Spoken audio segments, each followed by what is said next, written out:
और पहुंच करके शंखनाद करते हुए जिस तरह से आज आपने यहां पर शंखनाद करते हुए स्वागत किया है, उस दिन भी बहन मायावती जी हमारी मुख्य अतिथि थी उस सम्मेलन की। हमारे बहुत से साथी यहां मौजूद हैं और मंच पर हैं जो कि उस दिन भी वहां पर थे।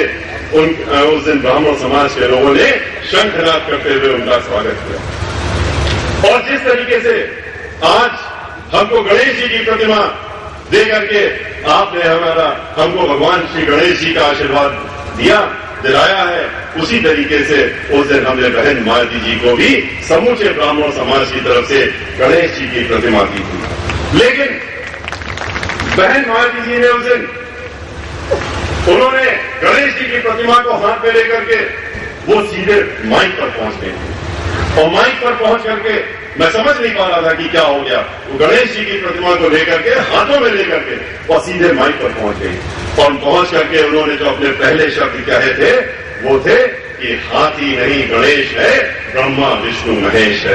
और ये कह करके उन्होंने अपनी बात शुरू की। और इतना ही नहीं, उन्होंने उस दिन जो वर्षों वर्ष पुराना नारा चला आ रहा था बहुजन समाज पार्टी का, जिसकी जितनी संख्या भारी उतनी उसकी हिस्सेदारी, उन्होंने उस नारे को ही उस दिन मंच पर बैठे बैठे बदल दिया और एक नया नारा दिया ब्राह्मण समाज की तैयारी को देखकर, जिसकी जितनी तैयारी उतनी उसकी हिस्सेदारी। और उसी के हिसाब से उन्होंने उस समय हिस्सेदारी देने का काम भी किया। और ब्राह्मण समाज से उस दिन मंच से 9 जून 2005 को एक बात जो मैंने कही थी वो आज दोहराना चाहता हूं। समूचे ब्राह्मण समाज को इकट्ठा देख करके, इतनी बड़ी संख्या में और आपस में भाईचारा बना करके देख करके हमने एक बात और कही थी कि 16% तो आप इकट्ठा हो गए, 16% की ताकत तो हो गई, लेकिन एक चीज ना भूलिए कि 16%, क्योंकि आप लोग बुद्धिजीवी हैं